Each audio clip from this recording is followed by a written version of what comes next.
Good morning. आज का हमारा जो टॉपिक है वो है लेबर टर्नओवर, श्रम निकासी अथवा श्रम फेर। ये है हमारा आज का टॉपिक। कंपनी या व्यावसायिक जो संस्थान है उनमें प्रोडक्शन जो किया जाता है उसके लिए 3 प्रकार के जो एलिमेंट्स हैं उनका यूज किया जाता है। Material, labour and overhead. In elements में सेकंड जो एलिमेंट्स है लेबर, जिसको हम श्रम बोलते हैं, मजदूर, जो हमारा प्रोडक्शन को, रॉ मटेरियल को फिनिश्ड गुड में चेंज करते हैं, उनका जो टर्नओवर है उनके बारे में हम आज डिस्कस करने वाले हैं कि वो what you mean by turnover. Turnover होता क्या है, श्रम की निकासी किसे बोलते हैं अथवा श्रम के फेर क्या है, इनके बारे में हम आज बातचीत करेंगे। और ये टॉपिक बहुत ही अच्छा टॉपिक है और इससे संबंधित क्वेश्चन आपके एग्ज़ाम में ज़रूर आते हैं। और ये जो हमारा टॉपिक है वो है बीकॉम पार्ट सेकंड के लिए, जिन उनका एक पेपर चलता है ABST paper second, cost accounting. कौन सा पेपर है? कॉस्ट अकाउंटिंग पेपर का नाम है। और बीकॉम पार्ट सेकंड के स्टूडेंट हैं उनका ये उनसे संबंधित या उनके यूज का ये चैप्टर है लेबर टर्नओवर। तो स्टार्ट करते हैं। देखिए, कारखाने में श्रमिकों में परिवर्तन होते ही रहते हैं। कारखाना जो है, फैक्ट्रीज हैं, व्यवसाय जो इंस्टीट्यूट हैं, उनमें श्रमिक है आते रहते हैं जाते रहते हैं, आते रहते हैं जाते रहते हैं, रोका भी नहीं जा सकता। उनको हम रोक नहीं सकते। कोई जाना चाहे तो उसको हम नहीं रोक सकते। कुछ श्रमिक स्वयं अन्यत्र चले जाते हैं, कुछ श्रमिक है वो खुद चले जाते हैं, या कुछ नियोक्ता है वो उनको क्या कर देता है, सेवा मुक्त कर देता है। सामान्यतः साधारण परिवर्तन संस्था में स्वस्थ वातावरण बनाए रखने के लिए आवश्यक भी है कि ज़्यादा श्रमिकों का आवागमन, आना जाना नहीं रहे। नए श्रमिकों में अधिक संख्या में परिवर्तन संस्था के हित में नहीं होता है। नए श्रमिक हैं वो अधिक मात्रा में कोई आ रहे हैं जा रहे हैं, तो इससे संस्था का जो है हित वह है जो वो प्रभावित होता है।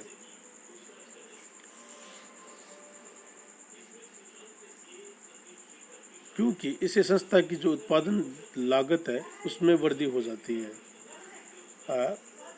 और अपेक्षाकृत कम होने लगते हैं।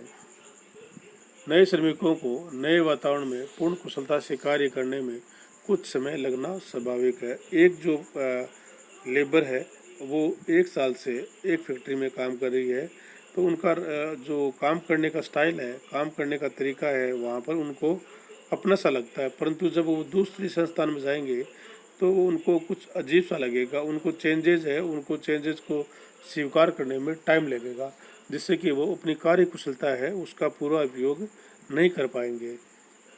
अतः जब तक वो ऐसी स्थिति प्राप्त करता है कि वह संस्था से पृथक हो जाता है, और ये क्रम लगातार चलता रहता है। श्रम निकासी की बात करें तो एक निश्चित अवधि में संस्था त्याग करने वाले या जाने वाले श्रमिकों की कुल संख्या के अनुपात से है। अर्थात श्रमिकों की परिवर्तन दर श्रम निकासी दर कहलाती है। श्रमिकों की जो परिवर्तन की दर है वो श्रम निकासी दर कहलाती है। और इसको कैलकुलेट करने के हमारे 3 प्रकार के मेथड्स हैं, जिसमें सेपरेशन रेट मेथड, पृथक्करण दर विधि। इस विधि में सर्वप्रथम संस्था में नियुक्त श्रमिकों की औसत संख्या निकाली जाती है। सबसे पहले हम क्या करते हैं कि संस्था है उसमें नियुक्त श्रमिकों की औसत संख्या कितनी है। इसके लिए कार्य अवधि के प्रारंभ और अंत में श्रमिकों की संख्या का योग कर देते हैं और इस जो टोटल आता है उसको का आधा कर लेते हैं, इसको 2 से डिवाइड कर देते हैं। इसके पश्चात इस प्राप्त संख्या का कुल पृथक हुए अथवा पृथक किए गए श्रमिकों की संख्या में भाग दे देते हैं और 100 से इसे गुणा कर दिया जाता है और तो जो दर प्राप्त होती है उसे हम श्रम निकासी दर प्रतिशत दर बोलते हैं।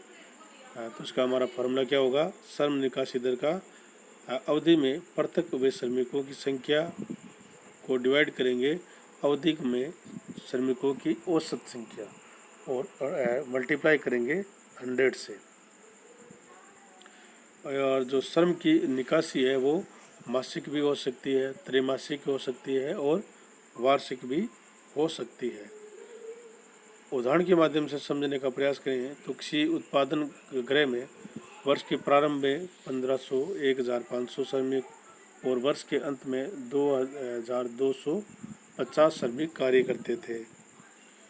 वर्ष में 40 श्रमिकों कार्य से पृथक कर दिए गए और 35 श्रमिकों ने स्वेच्छा से संस्था को त्याग कर दिया।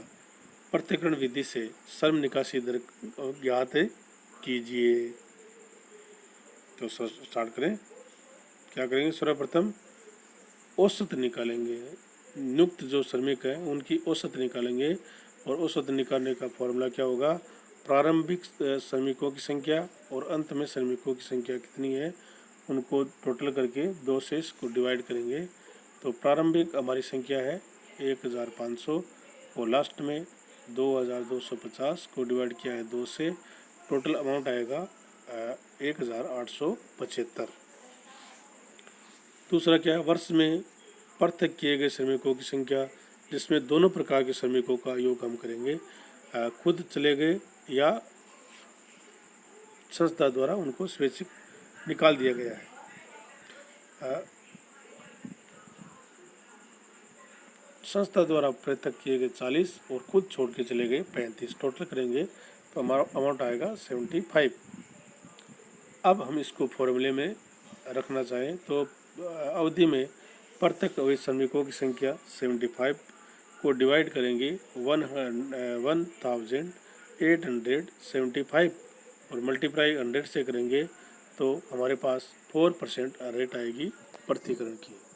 तो इस प्रकार हम सेपरेशन रेट मेथड का यूज करते हैं। सेकंड जो हमारी मेथड्स है वो रिप्लेसमेंट मेथड है, से प्रतिस्थापन दर विधि भी बोलते हैं। इस विधि को विशुद्ध श्रम निकासी दर, नेट लेबर टर्नओवर रेट भी बोलते हैं। इसके अंतर्गत भी सर्वप्रथम पूर्व वर्णित आधार पर किसी अवधि विशेष में श्रमिकों की औसत संख्या ली जाती है, जो पहले आपको अभी मैंने बताया था। प्रारंभिक और अंत की श्रमिकों की संख्या को जोड़कर 2 का उसमें भाग लगाया जाता है तो औसत संख्या हमें प्राप्त हो जाती है। तत्पश्चात अवधि में प्रतिस्थापित श्रमिकों की औसत संख्या से विभाजित करके 100 से गुणा करेंगे तो जो दर आएगी उसे हम प्रतिस्थापन दर या श्रम निकासी दर बोलते हैं। हमारा फॉर्मूला क्या होगा, अवधि विशेष में श्रमिक प्रतिस्थापित को डिवाइड करेंगे अवधि में श्रमिकों की औसत संख्या और 100 से इसको मल्टीप्लाई कर देंगे तो हमारे पास श्रम निकासी की दर है वो कैलकुलेट हो जाएगी। उसको उदाहरण के माध्यम से समझें तो देखिए, किसी संस्था में 500 श्रमिक अवधि के प्रारंभ में और 700 श्रमिक अवधि के अंत में नियुक्त किए गए। अवधि में 50 श्रमिक पृथक हुए और 40 श्रमिकों की नियुक्ति हुई। प्रतिस्थापन दर से श्रम निकासी दर ज्ञात कीजिए।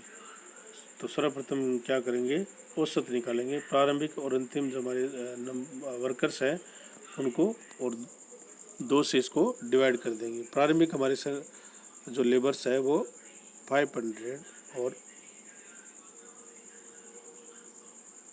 लास्ट में हमारे हैं 700। 5 और 7 को ऐड करेंगे और 2 से डिवाइड करेंगे तो 600 नंबर ऑफ हमारा एवरेज आ जाएगा। अब इसको हम प्रतिस्थापित श्रमिकों की संख्या की बात करें तो प्रतिनियुक्त जो संख्या है वो हमारी है 40। कितनी है? 40। तो अवधि विशेष में श्रमिकों के प्रतिस्थापन 40, औसत हमारा 600 को डिवाइड 100 से करेंगे तो हमारे पास 6.67% रेट आ जाएगी, रिप्लेसमेंट मेथड रेट। अब हमारे पास फ्लेक्स मेथड है जिसे प्रवाह अथवा आगमन दर विधि भी बोलते हैं।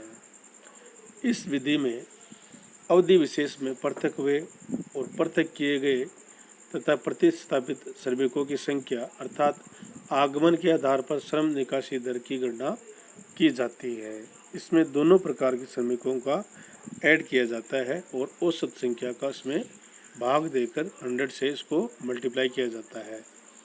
हमारा फॉर्मूला क्या होगा? पृथक हुए श्रमिकों की संख्या और प्रतिस्थापित हुए श्रमिकों की संख्या को ऐड करेंगे और औसत श्रमिकों की संख्या से इसको भाग देंगे और 100 से इसको गुणा करेंगे। उदाहरण के माध्यम से समझें। किसी संस्था में वर्ष के प्रारंभ और अंत में 500 और 600 श्रमिक कार्य थे। इस अवधि में 30 श्रमिक अन्यत्र चले गए और 25 श्रमिकों को क्या दी गई? नियुक्ति दे दी गई है और आपको प्रवाह दर विधि द्वारा निकासी दर ज्ञात करनी है। फॉर्मूला क्या होगा? पृथक हुए श्रमिकों की संख्या प्लस प्रतिस्थापित श्रमिकों की संख्या डिवाइड करेंगे श्रमिकों की औसत संख्या से और गुणा करेंगे 100 से। तो 30 और प्लस 20, 30 श्रमिक चले गए, 20 श्रमिक नए नियुक्त हुए। इसको डिवाइड करेंगे 500 और 600 से तो हमारे पास 1050 आ जाएंगे। उसको हम 100 से मल्टीप्लाई करेंगे तो हमारे पास जो रेट आएगी वो आएगी 10%। क्या रेट आएगी? 10%। इस प्रकार हम श्रम निकासी, जिसे हम लेबर टर्नओवर बोलते हैं, का कैलकुलेशन आसानी से कर सकते हैं। सेपरेशन मेथड, रिप्लेसमेंट मेथड और फ्लेक्स मेथड, ये 3 प्रकार की मेथड है जिनके माध्यम से हम लेबर टर्नओवर का कैलकुलेशन करते हैं। आपका सबका बहुत बहुत धन्यवाद। Thank you.